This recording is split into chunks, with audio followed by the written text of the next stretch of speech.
തോന്നാം. മാത്രമല്ല public nuisance എന്നാൽ പൊതുജനങ്ങൾക്ക് ശാരീരികമായ ഉപദ്രവമോ അപകടമോ സൃഷ്ടിക്കുന്ന പ്രവർത്തനങ്ങളാണ്. ഒരാളുടെ വസ്ത്രം കണ്ട് മറ്റാർക്കെങ്കിലും അതൃപ്തി തോന്നിയാൽ അത് ഒരിക്കലും പബ്ലിക് നോയ്സൻസ് ആകില്ല. ദയാ സുജിത്ത് ചെയ്തത് നിയമലംഘനമോ മറ്റുള്ളവരുടെ അവകാശം തടസ്സപ്പെടുത്തലോ ഇല്ല. അതുകൊണ്ട് ആ കൊച്ചിനെ അങ്ങ് വെറുതെ വിട്ടേക്ക്. ഈ കുറിപ്പ് വന്നതോടെ ചർച്ചകൾ പുതിയ തലത്തിലേക്ക് കടന്നു.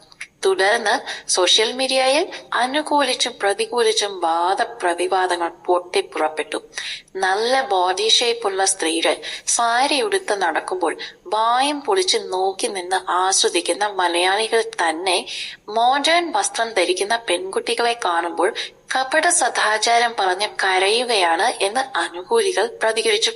അതേസമയം പണ്ട് ലോ വേസ്റ്റ് പാന്റുകൾ വന്നപ്പോൾ ആൺകുട്ടികളെ ഞരമ്പന്മാർ എന്ന് വിളിച്ച് പോലീസിനെ കൊണ്ട് പിടിപ്പിക്കാൻ നടന്നവർ തന്നെയാണ് ഇന്ന് പെൺകുട്ടികളുടെ അർദ്ധനഗ്ന വസ്ത്രങ്ങൾക്ക് സ്വാതന്ത്ര്യത്തിന്റെ ലേബൽ ഒട്ടിക്കുന്നത് എന്ന് ചൂണ്ടിക്കാട്ടി ഷെഫീനയുടെ വാദത്തെ അനുകൂലിച്ചവരും അത്ര ചുരുക്കമല്ല. സംഭവം നടന്ന നാളുകൾ പിന്നിടുമ്പോഴും ഇതിന്റെ അലയോലികൾ ഒട്ടും തന്നെ അടങ്ങിയിട്ടില്ല. ഒടുവിൽ ദയാ സുജിത്തും അമ്മ മഞ്ജു പിള്ളയും തന്നെ ഇതിൽ തങ്ങളുടെ നിലപാട് വ്യക്തമാക്കി കഴിഞ്ഞു. അവർ മനുഷ്യ സ്ത്രീയല്ല, ഒരു ജീവിയാണ്. നിരവധി സ്ത്രീകൾ ഇവരുടെ ഇരകളായിട്ടുണ്ട്. ആരുടെയെങ്കിലും ജീവിതത്തെ ബാധിക്കുന്നതുവരെ ആളുകൾക്ക് ഇതെല്ലാം വെറും ഒരു തമാശയാണ് എന്നായിരുന്നു ദയയുടെ പ്രതികരണം. എന്റെ മകൾ സ്വന്തം കഠിനാധ്വാനത്തിലൂടെ അവളുടെ പാഷൻ പിന്തുടരുന്ന കുട്ടിയാണ്. ആരെയും ഉപദ്രവിക്കാതെ സ്വന്തം ഇഷ്ടപ്രകാരം ജീവിക്കാൻ അവൾക്ക് അവകാശമുണ്ട് എന്ന് പറഞ്ഞ് മഞ്ജു പിള്ളയും മകളെ നെഞ്ചോട് ചേർത്ത് പിടിച്ചു.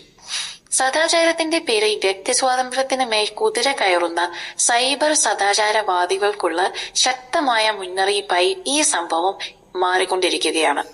വസ്ത്രധാരണവും സ്വാതന്ത്ര്യവും സംബന്ധിച്ച ഈ വലിയ സൈബർ പോരാട്ടത്തിൽ നിങ്ങളുടെ നിലപാട് എന്താണ്? ദയയുടെ നിലപാടാണോ അതോ ഷെഫീന ഉന്നയിച്ച ചോദ്യങ്ങളാണോ ശരി? നിങ്ങളുടെ അഭിപ്രായങ്ങൾ താഴെ കോമെന്റ് ചെയ്യൂ.